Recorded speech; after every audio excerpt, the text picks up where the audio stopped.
السلام علیکم دوستو، آج میں آپ کے لیے لے کے آئی ہوں ایک خوفناک اور سچی کہانی جس کا عنوان ہے میں اور میری جنزادیاں دوست۔ یہ اس وقت کا واقعہ ہے جب میری امی 12-13 سال کی ہوں گی اور ان کے برابر والے گھر میں ایک فیملی نے گھر کرائے پر لیا۔ ان کے گھر کوئی مرد نہیں تھا، ماں اور 3 بیٹیاں تھیں۔ ویسے تو تینوں ہی خوبصورت تھیں، مگر ان کی درمیانی والی بیٹی حسن کا شاہکار تھی۔ اس کا نام آمنہ تھا۔ پہلی کا نام فاطمہ اور آخری کا نام مریم تھا۔ جب وہ لوگ برابر میں رہنے آئے تو امی نے چائے بنا کے مجھے ان کے گھر بھیجا۔ اگر کسی چیز یا مدد کی ضرورت ہو تو ہم حاضر ہیں۔ ان کی امی اور تینوں بہنوں نے بہت شکریہ امی کو کہا اور چائے لے لی۔ ان کا گھر تو ایک دن ہی میں سیٹ ہو چکا تھا۔ مجھے ان کی فیملی بہت اچھی لگی۔ میں نے امی کو بتایا، امی نے شکر کیا کہ پڑوس میں اچھے لوگ آئے ہیں۔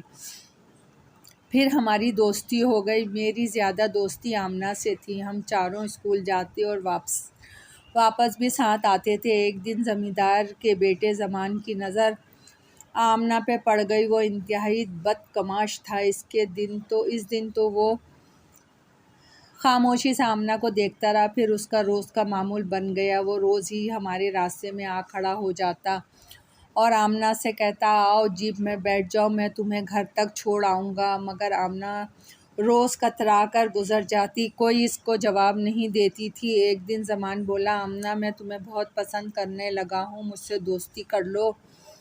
آمنہ تنک کے بولی، مجھے تم سے دوستی کا کوئی شوق نہیں ہے، جاؤ اپنے راستے۔ زمان کو یہ بات بہت بری لگی۔ بولا، دوستی کر لو تو فائدے میں رہو گی، ورنہ میں جس چیز پر نظر ڈال دوں وہ میری ہو جاتی ہے۔ میں اس کی دھمکی سن کر بہت ڈر گئی۔ وہ بعد میں آمنہ سے کہا، آمنہ یہ زمیندار کا بیٹا ہے، یہ جو چیز چاہتا ہے حاصل کر لیتا ہے، اپنا بہت خیال رکھنا۔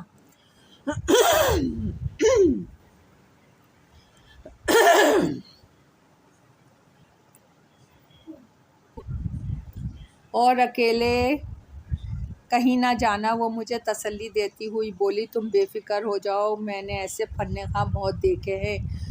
پھر ہمارے اسکول کی موسم گرما کی چھٹیاں ہو گئیں۔ میں کچھ دنوں کے لیے اپنی نانی کے گھر چلی گئی۔ جب میں واپس آئی تو آمنہ نے مجھے بتایا کہ ایک دن کھیتوں میں گھوم رہی تھی کہ زمان آ گیا اور مجھے اکیلا دیکھ کے بدتمیزی کرنے لگا۔ میں نے ڈر کر پوچھا، پھر کیا ہوا؟ آمنہ مسکرا کے بولی، میں نے اسے ایسا دھوبی پٹھرا مارا ہے کہ ابھی تک وہ اپنی ہڈیاں سہلا رہا ہوگا۔ میں حیران ہو کے بولی، نہیں یار، مذاق نہ کرو۔ آمنہ بولی، تم نے مجھے کیا سمجھا ہے؟ دیکھنے میں نازک ہوں مگر 10 پہ بھاری ہوں۔ ہم دونوں ہنسنے لگے۔ زمیندار کی بیٹی کی شادی تھی۔ زمیندار نے پورے گاؤں کے لیے دعوت عام رکھی تھی۔ مریم بولی، چلو ہم بھی زمیندار کی بیٹی کو دیکھنے چلیں، سنا ہے بہت حسین ہے۔ میں نے کہا، ہاں واقعی بہت خوبصورت ہے، پر بہت مغرور ہے، کسی کو منہ نہیں لگاتی۔ پھر ہم چاروں تیار ہو کے زمیندار کے گھر دعوت میں پہنچے۔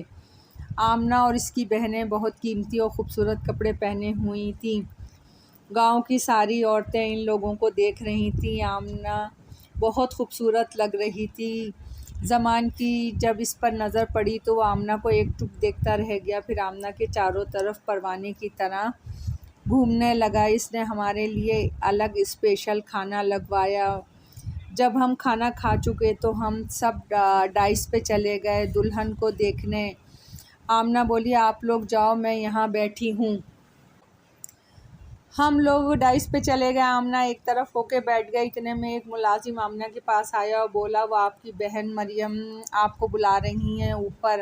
آمنہ جیسے ہی سیڑھیوں پہ آئی، کسی نے اس کے منہ پہ کلوروفارم والا رومال سنگھا کر بے ہوش کر دیا۔ آمنہ اس اچانک حملے کے لیے تیار نہیں تھی۔ پھر جب وہ جاگی تو ایک خوبصورت بیڈ روم میں تھی۔ جب ہم لوگ دلہن دیکھ کے واپس آئے تو آمنہ موجود نہیں تھی۔ میں پریشان ہو کے آمنہ کو ڈھونڈنے لگی۔ مریم و فاطمہ اطمینان سے بولیں، پریشان نہ ہو، وہ گھر چلی گئی ہوگی۔ ہم اپنے گھر واپس آ گئے۔ کچھ دیر بعد بیڈ روم میں زمان شراب کی بوتل لے کے داخل ہوا اور اندر سے دروازہ لاک کر دیا۔ آمنہ اٹھ بیٹھی اور زمان سے بولی، تم نے دروازہ کیوں لاک کیا ہے؟ زمان ہنستے ہوئے بولا، ارے میری جان کیوں پریشان ہو رہی ہو، دروازہ بھی کھل جائے گا، پہلے تم میرے دل کا دروازہ تو کھولو۔ آمنہ کے برابر میں بیٹھتے ہوئے بولا۔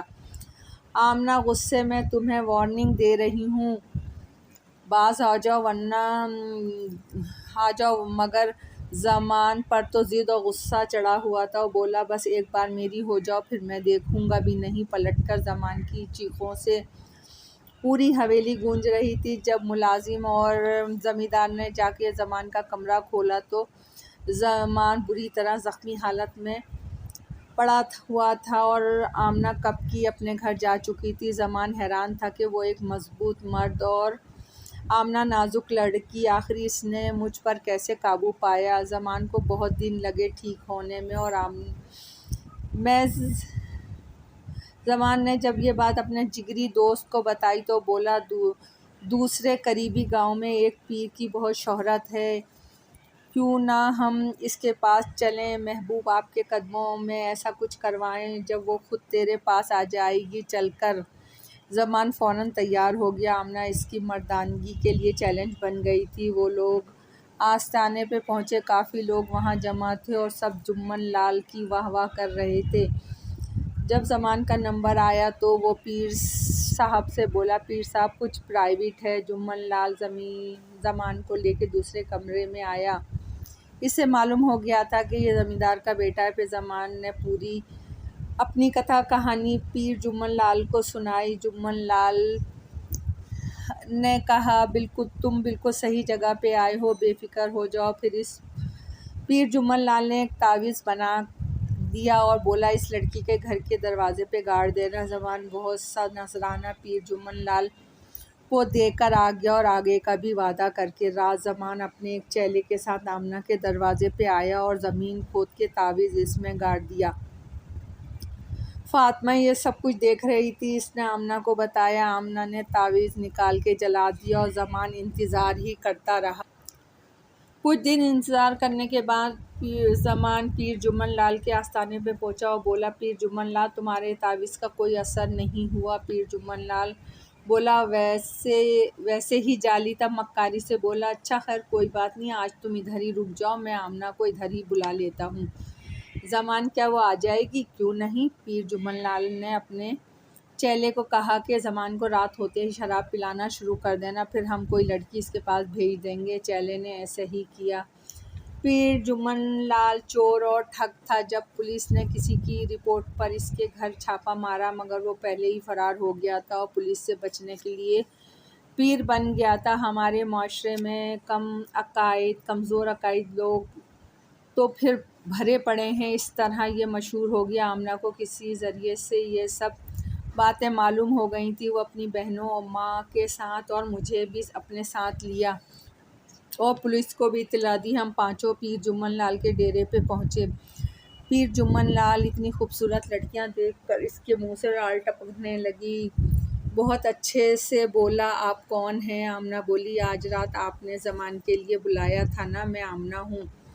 پیر جمن لال حیرت سے اسے دیکھنے لگا۔ میں نے تو ایسے ہی زمان سے کہا تھا، یہ تو سچ میں آ گئی۔ خیر اب یہ زمان کے پاس نہیں جائے گی، اب یہ میری ہے۔ پھر پیر نے اپنے چیلے سے کہا، ان معزز خواتین کے لیے مشروب لاؤ۔ چیلا فوراً ایک ٹرے میں 5 گلاس رکھ کے لے آیا جو لال شربت تھا۔ آمنہ بولی، آپ نہیں پئیں گے؟ پیر، نہیں، ہم اللہ والوں کو ان چیزوں کی ضرورت نہیں ہوتی۔ آمنہ نے پھر اصرار کیا تو وہ منع کرتا رہا۔ آمنہ گلاس لے کے زبردستی اسے مشروب پلانے لگی۔ پیر نے ہاتھ مار کر مشروب گرا دیا اور تھپڑ مارنے کے لیے ہاتھ اٹھایا۔ آمنہ نے اس کا ہاتھ پکڑ کے موڑ دیا۔ وہ تکلیف سے چیخنے لگا، چھوڑ میرا ہاتھ کتیا! یہ سنتے ہی آمنہ نے جعلی پیر کی وہ ٹھکائی کی کہ الامان وہ منہ آمنہ کے پیروں میں پڑ گیا۔ آمنہ بولی، جب پولیس آئے تو اپنے جرم کا اقرار پولیس کے سامنے کرے گا۔ پھر پولیس آ گئی، پہلے جعلی پیر کو پکڑا، پھر اس کی نشاندہی پہ باقی سب بڑے بڑے زمینداروں کو اور ان کے بیٹوں کو رنگے ہاتھوں گرفتار کیا جو اس وقت عیاشی کر رہے تھے۔ پھر وہ چاروں ماں بیٹیاں مجھے میرے گھر تک چھوڑنے آئیں، پھر مجھ سے باری باری گلے مل کے اللہ حافظ کر کے ایک دم ہوا میں تحلیل ہو گئیں اور میں حیرت سے منہ کھولے انہیں غائب ہوتا دیکھتی رہی۔ جب امی نے دروازہ کھولا تو میں ہوش میں آئی اور ہکلا کر امی سے بولی، امی وہ آمنہ۔ امی گھبرا کے بولیں، کیا ہوا آمنہ کو؟ میں نے کہا وہ چاروں ایک دم غائب ہو گئی تھیں۔ امی کو یقین نہیں آیا۔ پھر اس کے بعد کسی نے اس فیملی کو نہیں دیکھا۔ دوستو، کہانی پسند آئی ہو تو لائک اور سبسکرائب ضرور کیجیے گا۔ آپ کی دعاؤں کی طلبگار۔